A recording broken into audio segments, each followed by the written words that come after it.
The Honourable Rod Caddies.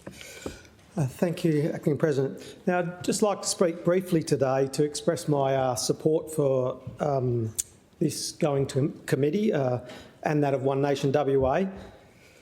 Now, it's undeniable there's serious issues that plague our planning and development across this state, across WA, and we've heard it mentioned already. We've heard the Burswood racetrack, and I think the Honourable Brad Pettit said it was like 20 years that a plan was in place there, and all of a sudden we've got a different plan. That in itself, should ring alarm bells for people. And I mean, over the last 4 years, we've had a WA Labor Party who's held unchecked control, and I think it would be fair to say absolute power does can risk decisions being made that may not serve the public's best interests. So I think a select committee, and I think someone was mentioning, the minister or someone said, oh, this is just the Greens or Liberals, ganging up, trying to stop us doing something. I think that was mentioned, but actually I think maybe the government have been used to having all this power for the last 4 years, and that this is a House of review and this is where accountability comes. So I think it's a great thing that members are bringing things like issues like this to the floor to send to committee so that it can be looked into and then be transparent. Everyone can see. They should be happy that it's going there to say, oh, look, it's all rosy. We've been doing the right thing. We're doing the right thing by the people of WA. So I think it's really essential to restore trust in our institutions and ensure transparency in what's, in an often lucrative planning decisions made by government.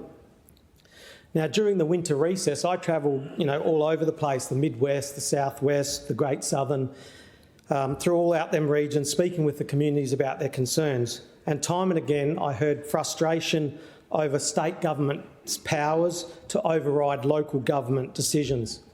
I mean, people are feeling their voices are being ignored, their communities are being sidelined, and their rights are being trampled on in the name of state-driven agendas. So you can see people out there, everyone I spoke to, there was no difference. I went to many different shires, I was on the road quite a bit, and there was a lot of issues around planning and whether it be housing or commercial or all sorts of planning, there was people bringing that up. So, the citizens are telling me they feel pretty powerless to challenge a lot of these decisions impacting their local areas, their communities. So they perceive the system as being rigged against them, where government agencies are difficult to navigate and often dismissive.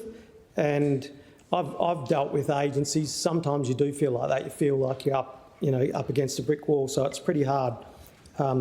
Many believe the state prioritises expediency, and they believe their individual rights are just being bulldozed, and they're pushing projects through without fair consideration or compensation.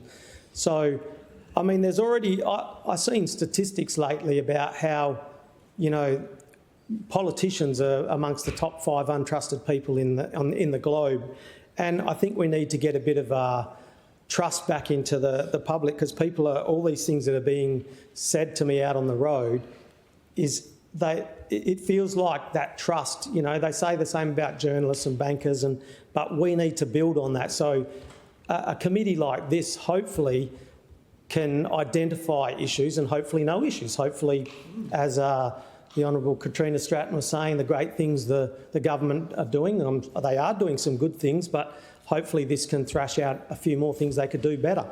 Now, we know development is vital, but it mustn't come at the expense of fairness.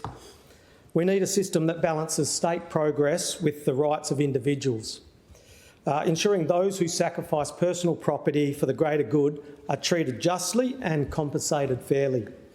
I mean, this select committee can shine a light on how the state government handles matters affecting property rights, exposing any imbalances and recommending solutions. That's what this committee's for. It's to look at all the things, report back on good and bad, find out what we can actually do better, and that's what our job should be, and the committee's job is. This committee is our chance to understand how the state decisions impact everyday West Australians, particularly when those decisions disrupt lives, livelihoods and communities. I mean, again, I'll go back to the Burswood racetrack. Many people, I've had plenty of emails, I've spoken to people. It's going to affect not just the people living around that area. It has a larger impact, on the whole of society. So I'm not in favour of it. I'll state that on the record. I don't think it's a great idea to have in our city here. So, yeah. Anyway, by investigating all these issues, we can rebuild the public confidence in upholding democratic principles and ensure the progress doesn't come at a cost of fairness. So I really am happy that the honourable member here has put it forward to send it to the committee, and myself and One Nation Party will be supporting it. Thank you.